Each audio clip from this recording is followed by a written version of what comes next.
on the Teams log, but I just want to make sure, just in case we have folks who are joining for the first time, that we are just accommodating of that. So I'm going to do just a quick round of introductions. I'll kind of lead off here from staff, and then I'll probably just kind of go down the list of folks I'm seeing in the room, as it were. And before I do that, as far as just want to make sure folks are aware, this meeting today is being recorded. It is an open public meeting. Karen, was there anything we need to disclose or share with folks on that front before I kick things off? Nope, just that we are recording it, and at some point, probably early next week, we'll get this recording posted up on our rulemaking webpage for this particular rulemaking for transparency. Great. Thanks, Karen. And I'll make sure either myself or Karen at some point here today in the chat, we drop in. There is actually a link on DFR's website for this rulemaking and this RAC proceeding. It's got the recording of the prior meetings, as well as all the documents that have been sent out for the various meetings. So I'll make sure we get a link of that into the chat here, so folks have that in case you don't have that already. So make sure we got folks coming in. Yep. So for the record, my name is Brian Feldheim. I'm a senior policy advisor here at DFR. I've been leading the rulemaking for Senate Bill 829 and have convened this Rule Advisory Committee, or RAC as it's commonly called, to help advise on the content of the rulemaking language, as well as kind of the application process for the premium assistance program. The Affordable Housing and Shelter Premium Assistance Program is generally how we've been referring to that. So just in no particular order, I'll start with staff. Karen, if you can go ahead and introduce yourself, please. Hi, I am Karen Winkle, and I am the rules coordinator for the division. And I'm also the one that's admitting people into this meeting. So. Great, thanks, Karen. And John, go ahead. Thank you, Brian. Again, name's John Hayworth. I am the Insurance Licensing and Retaliatory Tax Manager here at DFR. Great. Thanks, John. And then I know we have some folks on today from Housing and Community Services. I'll kind of pick on you folks next in no apparent order. Patricia, I see you on. Go ahead. Hey, good morning, everyone. My name is Patricia Akers. I use she, her pronouns. I am an operations and policy analyst at OHCS in the Affordable Rental Housing Division. Thank you. Thanks. And Tanisha, I show you on. Hi, Tanisha Rosas, Oregon Housing and Community Services, she, her pronouns, Government Relations Team. Great, thanks. And then is Danielle, are you on? Yes. Hi, good morning, everyone. Danielle Bautista-Silton, I use she, her pronouns, and I am an in-house policy and planning analyst in the Housing Stabilization Division of OHCS. Great, thank you. And I missed it, and I'm sorry I didn't see your name. From DFR, I show Valerie is on. Valerie, did you want to just do a quick introduction?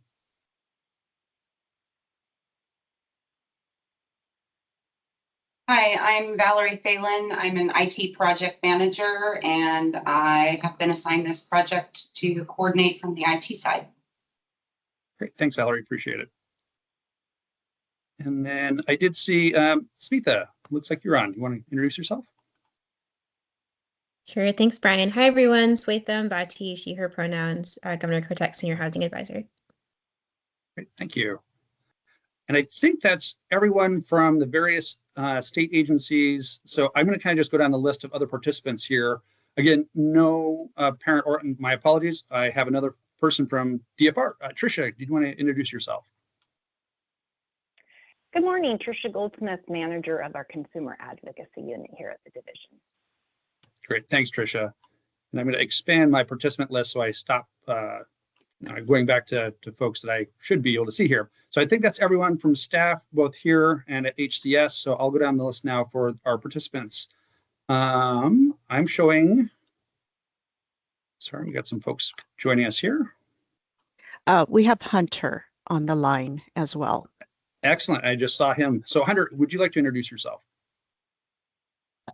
Hi. Yeah, I wasn't going to say anything and just let things move along, but Hunter McClure, I'm the policy project manager helping Brian with the project and helping move things along. Great. Thanks, Hunter. All righty. I think I can mostly promise that that's various folks from the agencies here. So I'm showing next Evelyn. Okay, sorry, my camera is not allowing you to see me, but Evelyn McCoy Harris, Seed of Faith Ministry, COO. Thank you. Thank you, Evelyn. And Richard. Yeah, I'm Richard Wheeler over here at DCBS. I am the technical lead on this project, so I will be the person that is designing the actual application we use to intake and disperse the funds. And Richard, thanks. And my apologies. I knew it as soon as I said that you were with agency, and I didn't get you in time. So thanks for your introduction. It's all good. All right. And Michael. I pause because generally in a meeting like this, there are multiple Michaels. So I'll go Michael Kinnison, City of Eugene Homeless Services Team. Great. Thank you, Michael. And I think actually you might be the only one on today's meeting. Great. Thanks. You bet. And I show Alec McDonald.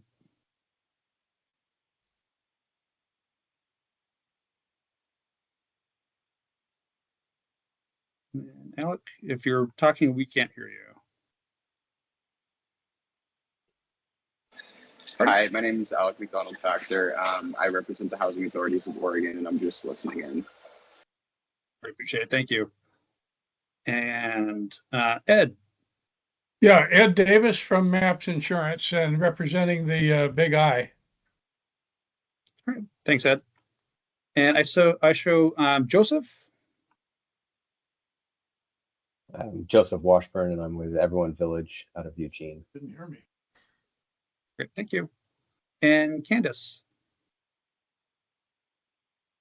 I'm Candace Sturman. I'm with Family Assistance and Resource Center Group out of Sweet Home serving Lynn County.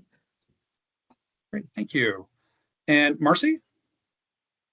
Good morning, everyone. Marcy Cartagena, she, her pronouns. I'm the Director of Emergency Services with Our Just Future, a nonprofit operating shelters and affordable housing in Portland, Oregon. Great, thank you. And Natalie? Hi, everyone. My name is Natalie Thornton. I use she, her pronouns. I'm a Senior Asset Management Project Manager at Housing Development Center. Thank you. And Nicole?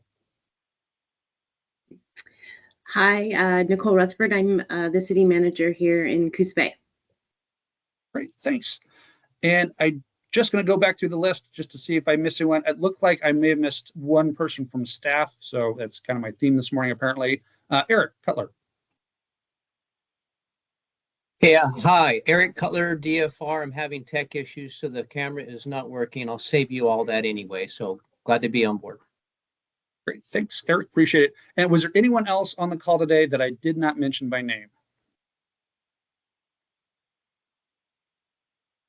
Great, seeing none, hearing none. So thanks for indulging with that. I know we have some folks who are either only dialing in or voice only, so I like to do that as far as make sure everyone kind of knows who each of the participants are, and it also helps for us to kind of clarify on the record for the recording as well. So just going to kind of jump into things here real quick. I know we have a moderate amount of stuff to cover here today. I try to leave a little bit of extra slack in the agenda just for a little bit more open discussion. I think I've received one or two inquiries from folks over the past week or so about if there's any planned future RAC meetings. I'm hoping with the outcome of today's RAC meeting, this will probably be the last one unless there's a burning issue that we need to take back to staff for discussion. So right now we're planning this to be the third and final RAC meeting for this rulemaking. One of the other things I wanted to do, I know this rulemaking has a lot of different moving pieces. This RAC was convened primarily for the Premium Assistance Program for the identified eligible entities in Senate Bill 829. Those entities being affordable housing providers, shelter sites, project turnkey locations, and navigators. What I wanted to discuss just a little bit so folks kind of know what's going on kind of at large with this. So away from the premium assistance program, we are also working on a bulletin to help affordable housing providers to more quickly be able to place coverage with the Surplus Lines Association. With that, we have a document that's currently in final stages of review and was about ready to be turned loose out in the wild as far as for external review from partners at Surplus Lines Authority. So just a nutshell version of what that is. So right now, Oregon law requires, well, actually with Senate Bill 829, the law has changed. Previously, law required that someone wanting to place coverage had to have a diligent search performed by an agent.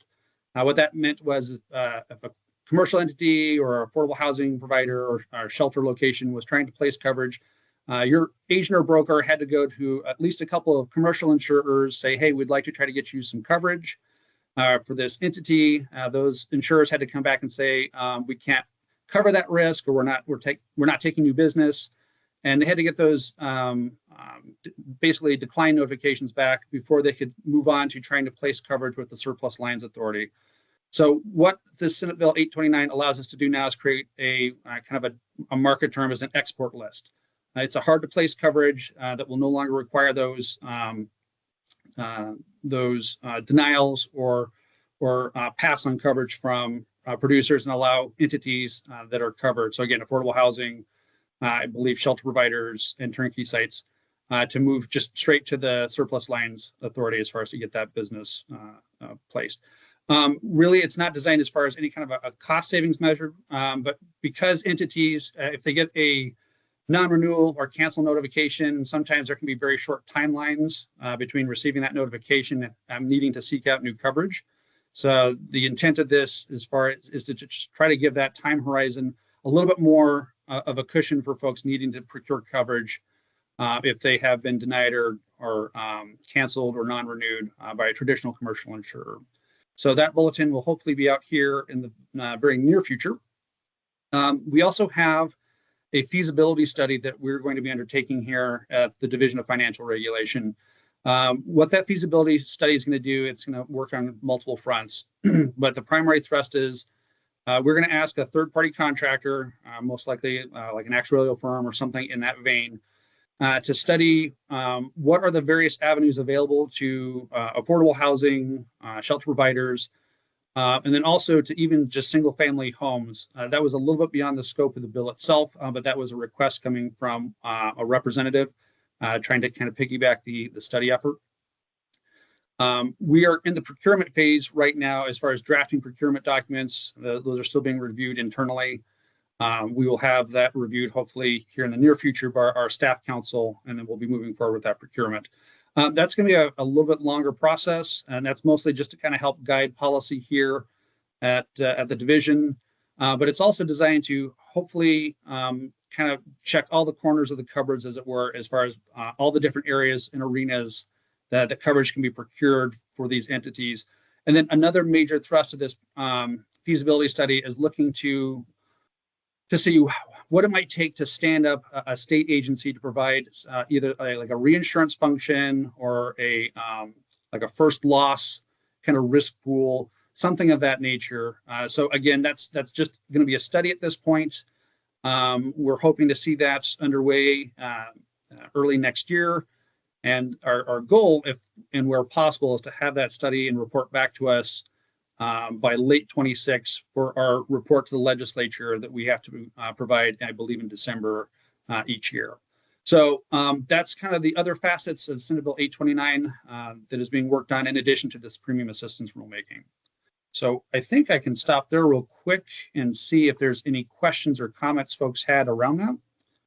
Like I said, it's mostly informational just to make sure folks have some visibility into those other efforts. And just checking the chat to make sure I didn't miss anything. Doesn't look like it. Ready? So I think the next thing I'd like to discuss here this morning with folks is I put out some revised draft rules. It should have been sent to you as part of the meeting materials. I'm hoping folks had a chance to take a look at that. I think Karen's already well ahead of me here. She's got the copy, the red line of the proposed changes. I don't know if it's worthwhile to go through all the changes here. My hope was just to see if there was any comments or concerns back from folks participating today around proposed rule language. And maybe that's a good spot for me to pause. So if folks for some reason did not happen to have a copy of this sent to you, if you want to mention that in the chat here, we can make sure we get copies of that too. Also, it is posted on our website as well. So you'll see most of the language here is largely the same. Some of the changes in these red lines were some suggestions we received from a public comment, and I'm sorry, off the top of my head, I'm forgetting which entity sent those in to us.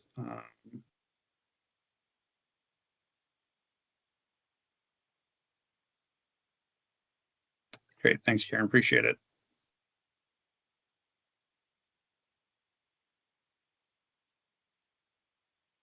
All right, and it looks like we had just a couple folks joining us, so just making sure they're in and available on today's call. Okay. All righty. So staff did review this comment letter.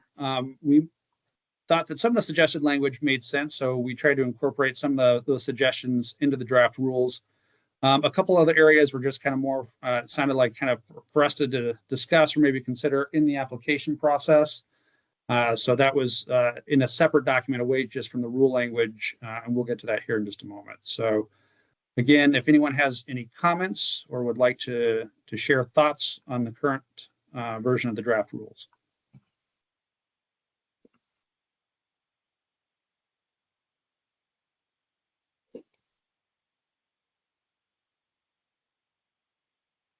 Great. Not seeing any hands raised. I don't see anything in the chat. Maybe one thing it's worth calling out, and Karen, I'm sorry, I have my other screen up here, so I'm not sure where it's going to be as we're showing it here. There was a section that was talking about capping payments. I think it might be down a little bit. The prioritization of payments, or is it another section? I'm looking at my section here, so forgive me 1 second. Oh, payment structure and limits. Yes, I think that's okay. it. All right. I've got it up. Great, thank you. Perfect. So I know that there had been some previous discussion around, and I mentioned in, I think, the last RAC meeting, we had in the draft language here just had some very arbitrary percentages and or dollar amounts as far as for limitation of the payment amounts. So we did take a lot of the comments and discussion to heart.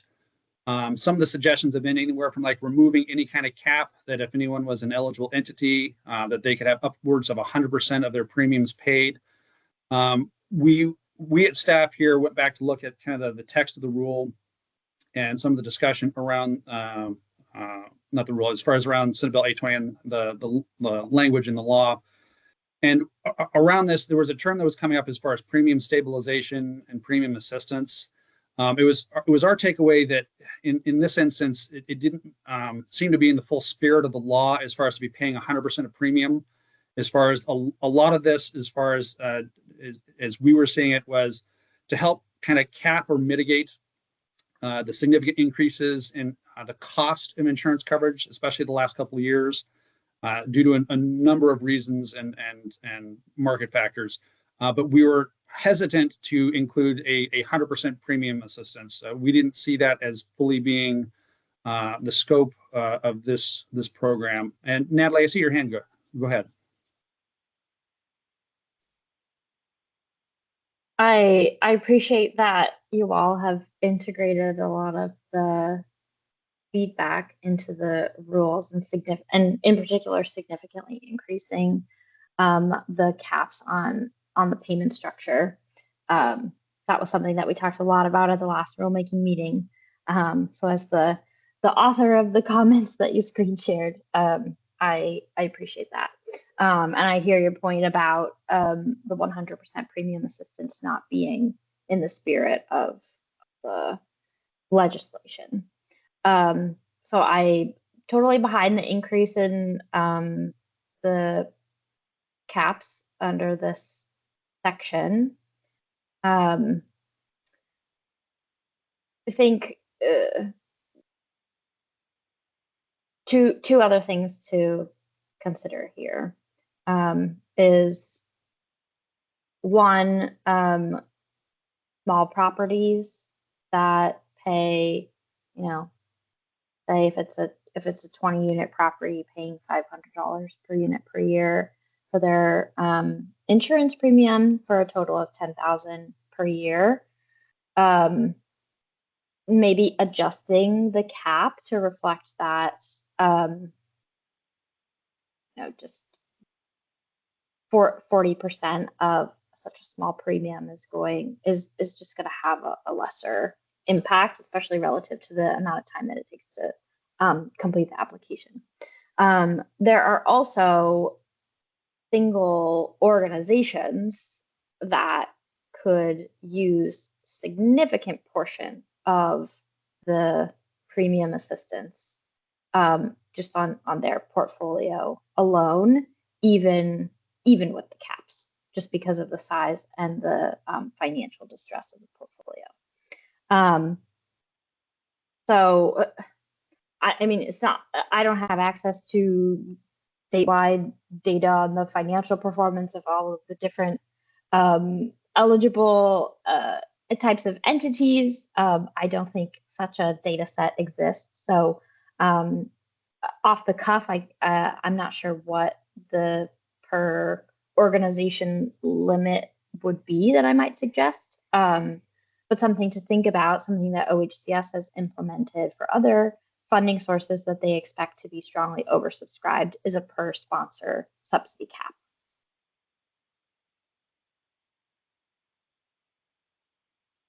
So to sum up, I would, definitely appreciate the increase in the payment cap. I'd like to see it pushed further, but I understand that this might be where we're landing. And then just consider the impact both on small organizations that have small properties and then large organizations that could use a significant portion of the funds just on a single portfolio. Thanks, Natalie. I appreciate it. And sorry for not giving you honorable mention on the comment letter that we did. I was pretty sure you would. Brian, but I did. No need. Something if I was we can hardly hear you, Brian. How about, there can you hear me a little bit better now? Yep, that's Okay. better. Yes, better. I'll get real close. Righty. Okay, and then just double checking to make sure I didn't miss anything. There was a question in the. Oh, go ahead. Oh, sorry. I was going to pose a question as well since it didn't seem like anyone else was jumping in, but you can go ahead with the one in the chat. I'll go later. Yeah, so there was a question. Looks like Evelyn posted in the chat as far as if the question was, is 30,000 per fiscal year or per term of insurance?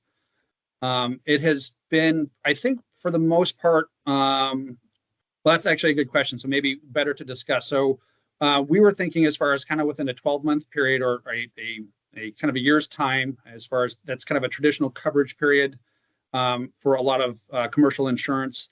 But if folks are purchasing in a shorter term period, we would be open to discussing that because that's frankly information that would be helpful for us to know. So we were looking at as far as kind of within a 12-month period of time. But if folks are, on something other than an annual policy term, that would be helpful to know.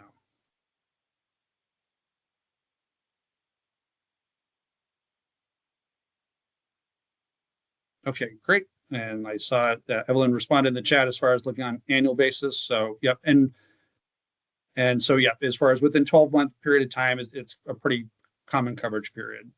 And then I saw Ed had mentioned in the chat as far as a couple thoughts. Ed, did you want to verbalize, or was that something you wanted to share by chat? I just actually just put it in the chat so you can read it. Oh, even better. And so thanks, appreciate it.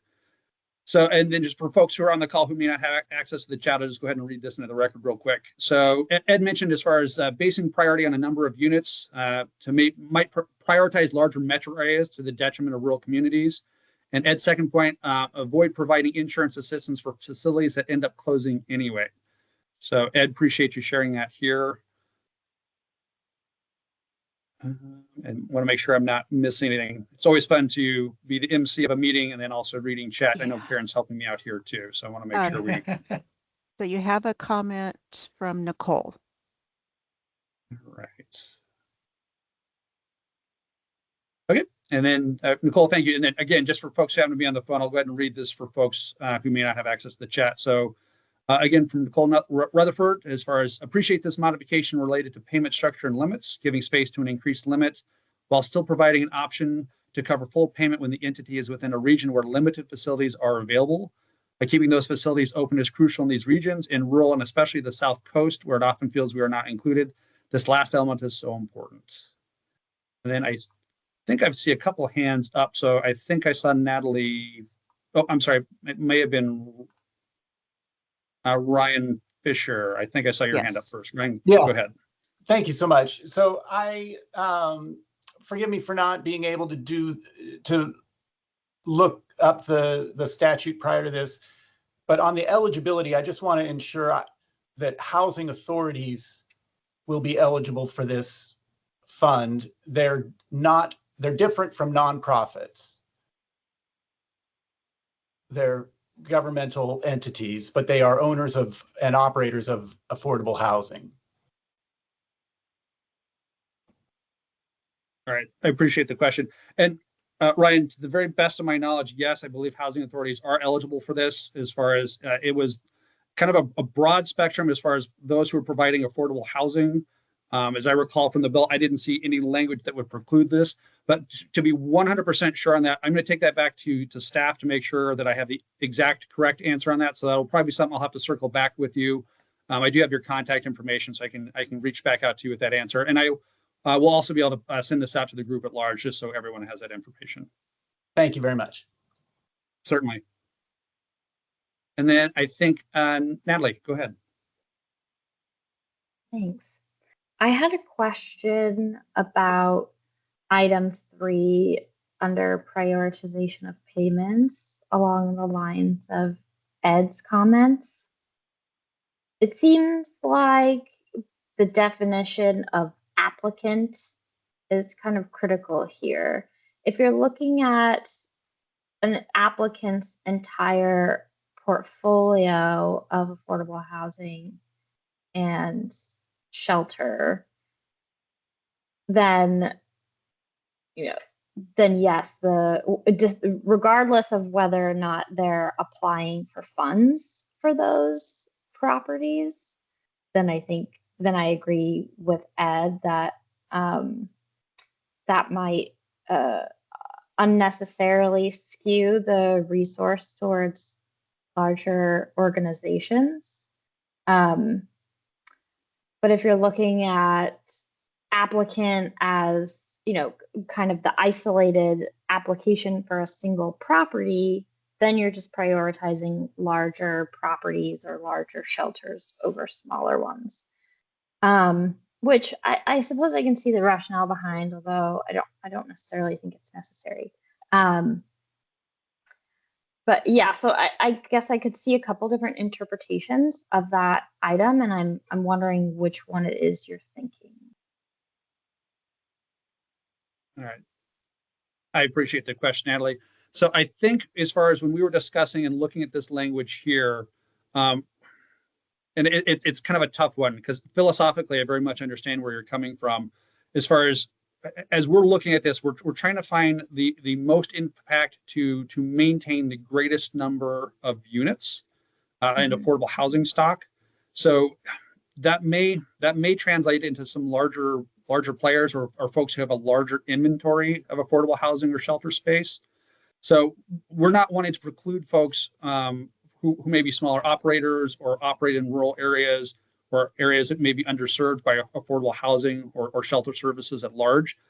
So we have kind of some dueling mandates here with the legislation, trying to maintain the greatest amounts with limited funding, of course, but also want to make sure that that we're seeing that areas that may be that are truly being adversely impacted and where there may not be a whole lot of affordable housing stock or shelter space, that is part of the consideration. So that's a tough one to balance as far as, because on the one hand, if larger organizations are providing the greatest amount of housing stock or shelter space, and I mean, in theory, that's helping the most people, I guess.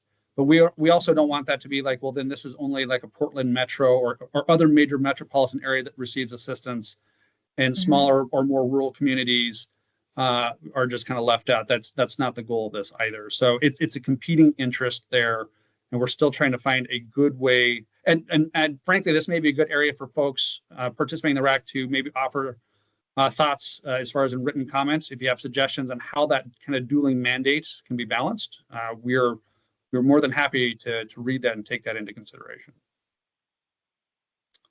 And Ed, I see your hand is. Oh, I'm sorry, Natalie, did you have a follow-up? Yeah, but I can go after Ed. Okay, appreciate that. Ed, go ahead. Yeah, I put a little briefer description of this concern in the chat, but I think it's important to remember that there are a number of factors about a facility that drive insurance premiums. On the property side, a lot of it has to do with the older facilities with aging plumbing systems and roofs that have driven claims, and the cost of repairing those is probably well beyond the scope of this particular program's numbers, even if it were available to support that. So as you look at the facilities that are seeking assistance, if the primary driver has been property claims and they're not likely to have the funding to fix the property, you're probably just postponing the problem by a year by putting money into that kind of a facility. The other factor has to do with, as mentioned by Joseph, that the nature of the service provided in the shelter also impacts it, especially through the liability side of things. And that may be a more manageable risk to deal with.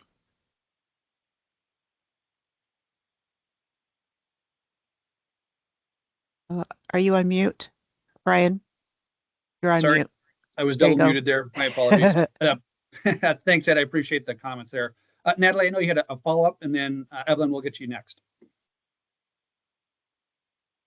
Yeah, I just wanted to go back to the question of number 3 and how EFR can try to ensure that this resource is doing as much as it can to preserve housing. A goal that I absolutely agree with, and I'm just not sure that number 3 moves you all towards accomplishing that. There are, I understand the thinking behind it, or at least I think I do. It's that if the money goes towards an organization that owns, say, 1,000 units of housing instead of 100 units, then it's likelier to support a greater number of units. The problem with that is that there are organizations, regardless of size, that have a strong financial basis to them, and organizations that don't. At Housing Development Center, I work with organizations across the state of all kinds and get intimate looks into their financial situations. And size does not necessarily correlate to financial strength. Size of the portfolio and size of the organization. There are organizations for whom housing is their entire business. There are organizations for whom it's sort of out here on the side. They're not really paying a lot of attention, and really most of their assets are invested somewhere else. There are differences between how organizations will cross-subsidize within the portfolio. So whereas one organization might take these funds and sure, allocate them to a single property as is going to be required by the funding source, I'm sure, but then say, okay, we don't need to put this $30,000 into this property now. So now we can put it into a different property, which would support this prioritization of payments item number 3. This idea that property owners can cross-subsidize if other properties in the portfolio that might be struggling. But not all owners are going to do that. So again, I understand the thinking, but I don't think that this item as written is necessarily going to get the DFR closer to the goal, because you just can't know the financial situation and strategies of myriad property owners and shelter operators across the state. Does that make sense? I think it does. And this would probably be a great arena if you wouldn't mind, as far as maybe submitting your thought as far as in written comment is, because it's a fairly detailed question or thought as far as, and I hear what you're saying, and I'm hearing your concern around that. If you wouldn't mind submitting written comment around that, that would be helpful to me, and it helps me articulate that question a little bit better to staff as well. Yeah, absolutely. Great. And then Evelyn, thank you for your patience. Go ahead.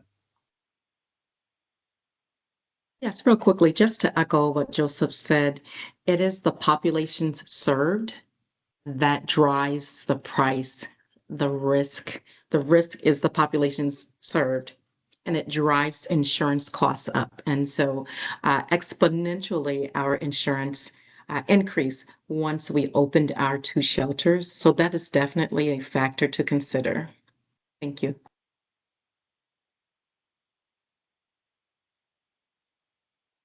Thank you, Evelyn. And Joseph, I see your hand is up. Go ahead.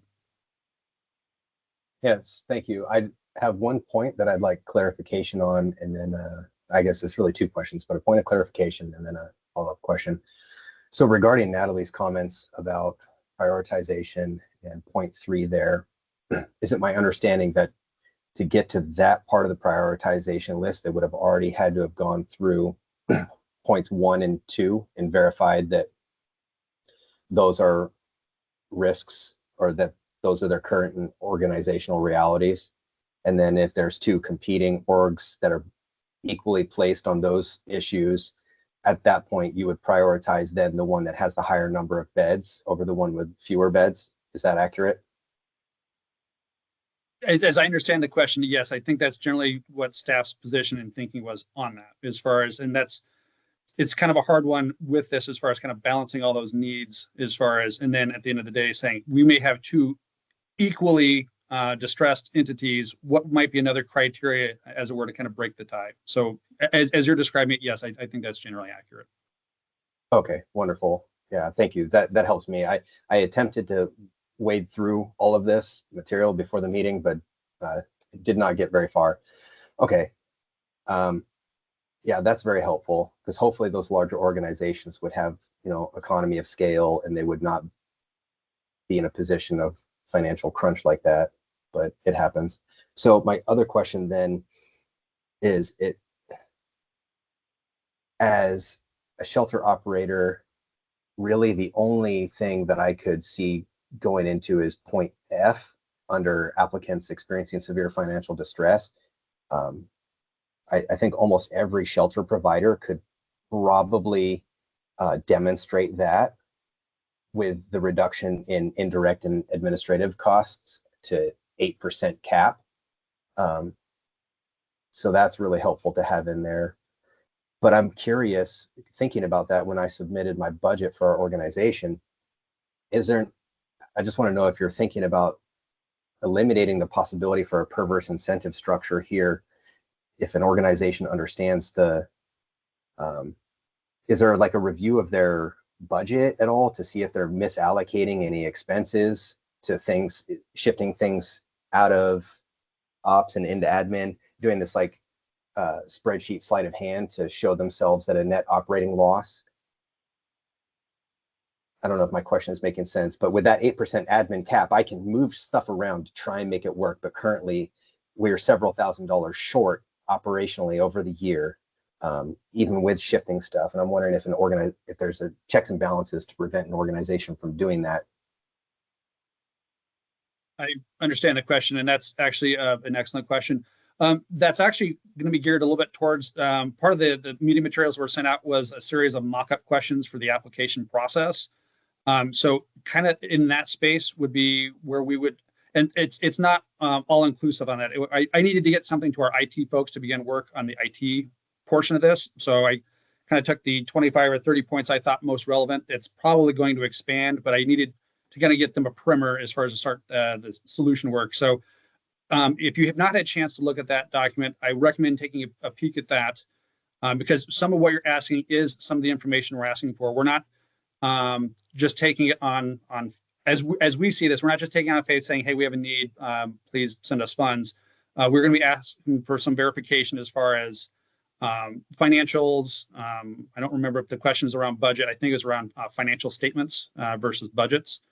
And then there was, I think there's like 6 or 7 questions there. And then also to upload documentation. So DFR staff during the application review process has the ability to look at some of that underlying financial information to get a better feel as far as kind of some of the concerns you were raising. Now, getting down into like individual level transactions, I don't know that that's going to be called for. I think that would be probably overly burdensome, both for applicants and then also for staff to try to review.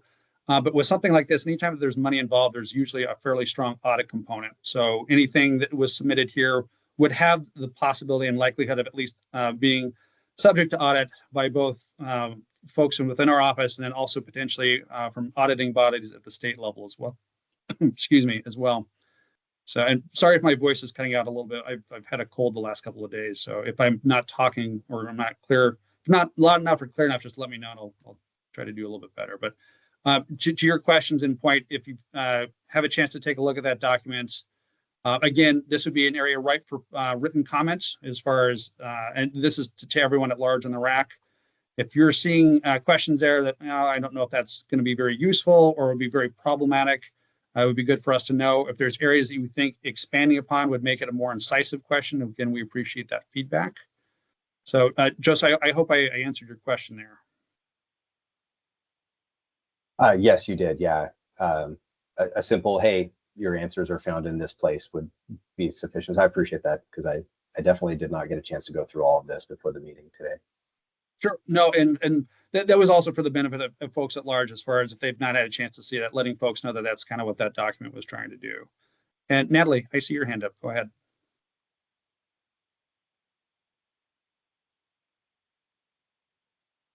Sorry, I forgot I had my hand up and was looking through the application.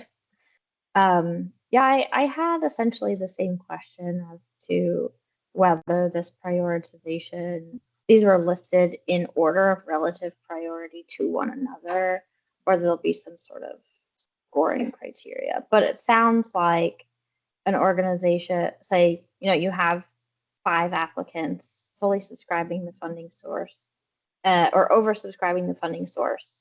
You'll fund all the applicants that meet priority number 1, and then if there's any money left over, all the applicants meeting priority number 2, etc. Is that correct? I think so, but around this point here, this was actually, some of this was here was as much for public discussion. We have not like laid this in stone as far as, and because this was a revision since the last kind of draft rule language was sent out. Some of this here is for kind of digestion and feedback. If we're finding areas that are not very helpful, or we don't think, if we think that order, prioritization here is out of alignment, I wanted to get people's feedback on this. So right now, this is where we're leaning, but it's not set in stone. This was in the hopes of kind of generating conversation to see if this was a reasonable kind of order of operation, or at least kind of a logic tree. Okay. Got it. Thank you. Alrighty, and then I'm just also going to double check comments. I think we're caught up there. So I think, well, I guess we kind of have I created a natural segue into the application questions. So as I mentioned, as far as this is probably not an end all be all of what is we're proposing for the application. And the application process itself, again, this was also to create a mock-up so our IT folks could start their work. I did see a comment come in from Ed. I'll share it for folks who are on the phone and maybe can't see it. Ed was commenting that the term affordable housing covers such a wide range of facilities that it may be difficult to prioritize based on the nature of the shelter services provided, but that certainly has an impact on the community need being addressed. And that's a very on point comment, Ed. Thanks for making that. So kind of what the application draft here, as far as I think mostly what I wanted to do today is make folks aware that it was out there. This would probably also be a good area if folks have any like strong concerns or seeing areas that would be very problematic for folks to provide this information, to maybe share that as far as in written comments. And I'll say too, as far as written comments help staff out tremendously. I know sometimes as we have kind of open dialogue and discussion here, I take notes when and where possible. And of course, we're recording this. But I know I think differently when I write versus when I'm speaking. So I think others may feel the same way. So if there's ever a point here, as far as you would like to add additional kind of color or commentary, I very much encourage folks to do written comments, as far as that is very helpful to staff. All righty. Thanks, Natalie. Appreciate it. Thanks for joining us. All righty. So I guess that was kind of my long-winded way of saying, as far as just if folks have not had a chance to review the application draft, please do so. If you see areas where this could be improved, or if the questions can be tightened up, and this is difficult too. So we're envisioning as far as an electronic application process. So something done by way of our website. It'll probably be a fillable form, which many of us have seen in our lives. There will be some components where we want folks to have the opportunity to be able to submit supporting documentation. I know we had some questions around financials to establish some of that financial need component that we were discussing in the draft rule language. There was also some areas for applicants to provide just some narrative as far as like what are they experiencing, why are they, provide some additional I guess color around how this program might help them and help folks within the program to better understand materials that have been submitted. So I did see someone raise their hand. I think it was Michael. Yeah, thanks, Brian. I just had a kind of a question on the eligibility verification, item 2. Yes. So with the shelter providers that we work with, don't typically own the property that they're operating on. So the way that question was structured, I just didn't know, because then it's like only if you answer yes that you're not for profit that owns the property, then you provide your proof of nonprofit status. But in our instance, we're working with nonprofits, but they're not owning the property. So I didn't know the way that is structured. Is that an issue in the eligibility verification? Because it seems like you're tying ownership to whether or not proving that you're a nonprofit. Got it. No, and that's actually a very helpful comment. Thank you for sharing that. We'll probably have to give that some more consideration to see. One of the themes that has come up in prior discussions was should prioritization be considered for like say a not-for-profit entity versus for-profits. And so some of this I think may have been actually from Oregon Housing, as far as in their comment letter, had some thoughts around or some concerns around, hey, we individual entities within like a holding structure, maybe for profit at like the individual like entity, but the ultimate like controlling parent is not for profit. So we're trying to get to that concern, but we may have had some unintended consequence here. So that's a good comment and question to raise. Because we the city owns a number of properties in which we contract to have shelter operators run the shelters. And so I wouldn't want their eligibility to be at risk because we own the property when they're assuming all the risk and the costs of the insurance. So. Okay, no, that's very helpful. I appreciate you sharing that. I don't know that was entirely the thrust where we're going with that. So that may be an area for us to consider maybe tightening that up a little bit. I appreciate your input on that. Sure, thank you. And then I saw someone else, Joseph, go ahead. right? I am looking down a little bit further, and number 5 there, number of housing units or shelter beds currently in operation.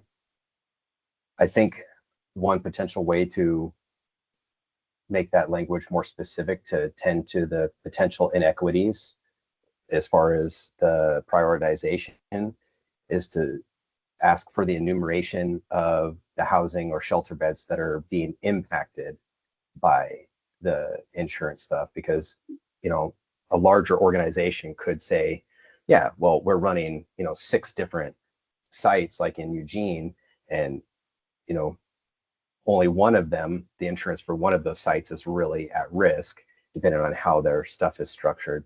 So being more specific in that might be helpful to level that playing field a little more. Great. I appreciate the input on that. Thank you.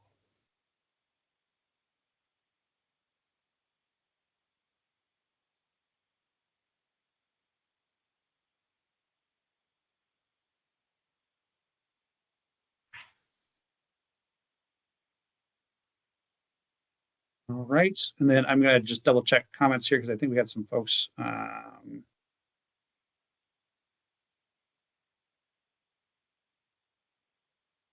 right, and I know, let's see, Evelyn had a question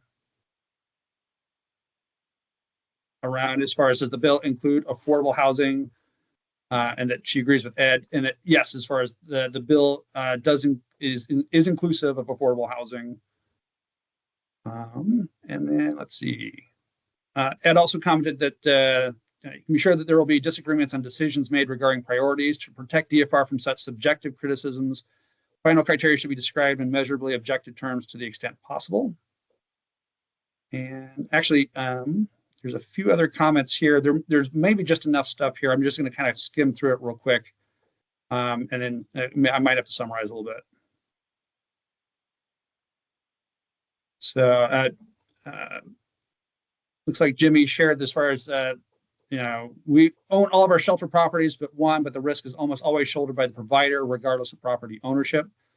Sounds like it's getting kind of back to the point Joseph was raising as far as who the operator is versus the ultimate owner as far as their status. And then Marcy commented as far as, or master lease motel sites being used as a shelter, insurance is the responsibility of the nonprofit, but the property is owned by a third party and leased by the county and then subleased by the provider.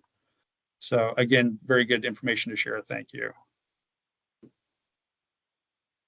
Right. And then just want to make sure I'm not missing anyone. I don't see any hands raised. Did anyone else have any other areas as far as in the initial kind of application questions that they wanted to address? And Evelyn, I see your hand up.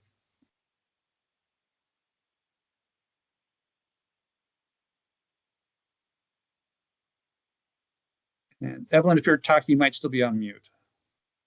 Okay, thank you so much. There are many different types of quote unquote ownership. There's the property owner, the owner of the owner, the sublease of the sublease. So I just want to make sure that this application is written in a way that all service providers are able to submit for insurance, because at some point, even if you're a sublease of a sublease, you have to pay insurance.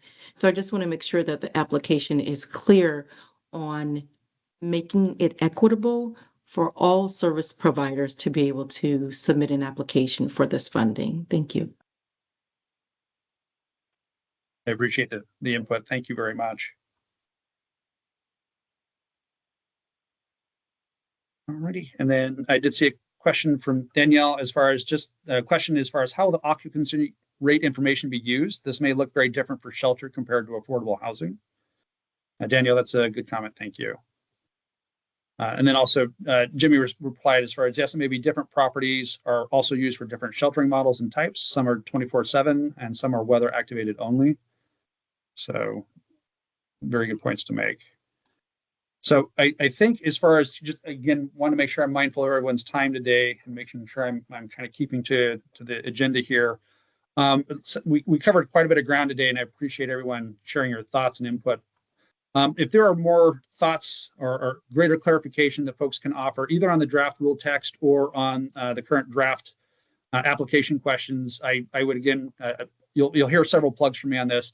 I highly encourage folks to submit written comments as far as that is very helpful for us at staff as far as, and it also gives you the opportunity to more fully articulate the questions or concerns you may be raising on these points. So again, just ask that you review those materials. And I'll just let folks know, we will probably expand the number of application questions. There's some other areas that I've been thinking about even just since those materials went out that I think would be useful and helpful. But it would be kind of largely in line with the questions or the types of information we're seeking that you've seen here. So that's just to share and to be fully transparent on that. Evelyn, go ahead. One more quick note, because the weight of providing the service, it's already heavy, from staff to the population served to guidelines, rules, and regulations. I would not want to be a service provider that needs this assistance and have a daunting application that has a loophole that prevents our organization from getting the funds. So I want to make sure as we are drafting this application that it is not overbearing, it's not overwhelming to the point where we say, we're just going to give up. And then ultimately, shelter owners, I'm just speaking it from my heart, shelter owners end up closing their doors because we are people, we are humans, we do run the organizations and we oversee them. And it is hard enough to have people breaking your windows, populations doing, things, feces and urinating and, stabbing people. So we don't want to make this application so hard that none of us that are drafting this are able to be approved for any funds. Thank you. I appreciate that. And that's very much something that we here on staff as far as are trying to be very cognizant of. It's that fine balance as far as we want to be able to collect enough information to kind of establish. And that's the unfortunate thing when you have finite funding and significant need as far as trying to triage as far as how to best steer those funds.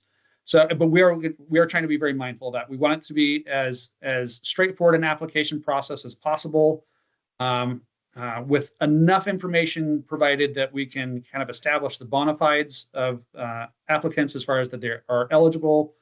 And to a comment that was raised earlier in the discussion as far as to make sure that folks as far as that there is a need there and not just a want as far as to access the funds. But I very much appreciate the input there. We understand it. We hear it. All right. And Joseph had a question in the chat as far as for the deadline for comments. I believe I had suggested, or nope, not suggested, it was actually in the agenda. We're asking for written comments to be submitted by the close of business on November 14th. So I believe it's a week from tomorrow. I know that's not a lot of time, but we want to give as much time as possible. And we're also trying to be mindful. I know that there is a federal and state holiday next week as far as, so I was trying to give enough time around that as well. And then Ed had a comment as well as far as, and I'll just see if I can summarize it here for folks. As far as when requesting information on reasons for premium increases, it would be helpful to request claims experience. If the condition of the property is an issue, the ability and willingness of the property owner to make needed changes should be considered with the request for premium assistance. If the claims are liability related, the same consideration applies to the ability and willingness of the provider to make recommended risk management changes. So Ed, again, very good point. And so we here at DFR work very much in the insurance and banking space. So this program is relatively unique as far as that we are working with a lot of folks that are in the affordable housing and shelter space. So it's where we're trying to marry up, the need for this population and our knowledge base. So I want to say this as a personal thank you to everyone that's participating in this process. This is how we become better educated around the needs of this population. So just being frank and sharing your opinions and your thoughts with us just will hopefully allow us to write the most effective rules possible and to try to create a program that gets the need where the financial assistance where it's needed most is maybe the best way to put it. So I appreciate everyone working with us to try to do that.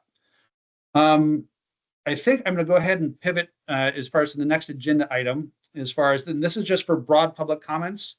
This is for interested parties, folks who are not necessarily on the RAC committee themselves, but it's kind of an open arena here for folks to share their thoughts and ideas on this rulemaking. So the window for public comment is open here. It's a good opportunity for me to take a break and maybe take a sip of water.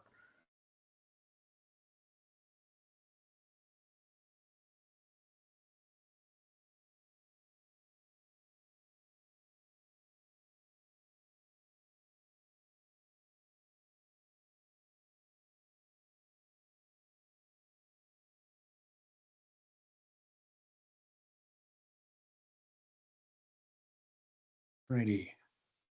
And I'm just double checking. Thank you, folks, for your comments. It's appreciated by staff. I think maybe the last thing I would like to share here, and it was at the very end of the agenda, and sometimes if you're like me, when you get to the end of something, you're not seeing everything that's there because you've already read a lot or already thinking about what you've seen. I do want to point out to folks, and Karen shared this at the onset of today's meeting. DFR, on our website, we have a meeting space, as far as, not a meeting space, it's a kind of a collection space as far as for the Rulemaking Advisory Committee for Senate Bill 829. And Karen, you're awesome. Thanks for sharing that. The agenda has a direct link to the space that Karen's sharing on the screen here. This is just kind of a clearinghouse for everything we've done to date, as far as for draft rule language, recordings of the RAC meetings, any draft documents that have been circulated.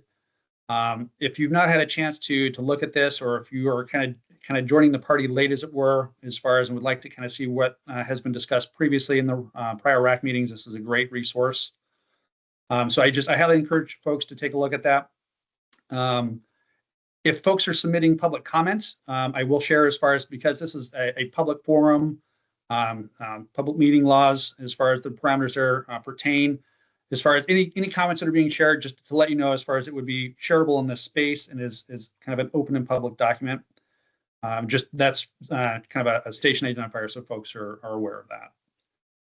So I'm just going to double check chat here. I don't want to take up people's time. If we don't have any additional comments or any things that we want to share here, we might be able to wrap up a little bit early today. I guess this is kind of final call. Does anyone else have any final thoughts, comments, or information that they would like to share with the group? Evelyn, go ahead. Yes, I just want to make sure that we place comments in the right space where Karen has on the screen. Will we make comments here? We do have the comments as far as in the meeting chat, but actually, if you can submit written comments as far as, oh, I'm sorry, Karen, go ahead. Oh, the comments that come into us, like Brian was saying, will be posted under the November 6th meeting. I don't know if that's the question that you were asking. Yes, I'm saying where to submit comments. Oh. So I would submit them to either Brian's, here we go. Either Brian's email address, and then if you would CC myself, and then if it doesn't come in that way, we tag team each other. We make sure that we get them. Great. Thanks, Karen. I appreciate that. And Evelyn, great question. Thanks for asking that. All righty. Any other final thoughts, comments, questions, concerns? Great. Again, on behalf of DFR staff, thank you very much all for taking time out of your busy schedules to participate in this. It is deeply appreciated. Just kind of as kind of a next steps for us, we will be kind of working on kind of polishing up some of the draft application questions, but we will not finalize anything there until we have a chance to allow that public comment window to close. Again, if you have thoughts or suggestions where you think that maybe those questions can be clarified or some of the information can be enhanced, please send that feedback to us. And I'll also just share for myself and from Karen as well. DFR staff does review all comments that are submitted as part of the RAC process. It's not just a pro forma activity. We do want to very much consider everyone's points of view where possible. And the goal, again, of this rulemaking is to try to meet as much need as possible with very limited funding. So again, final plug as far as those written comments, if you can submit those to us. The due date on that is close of business Friday, November 14th. And with that, I'll go ahead and close today's Rulemaking Advisory Committee meeting. Thank you very much, and I hope you all have a very pleasant day.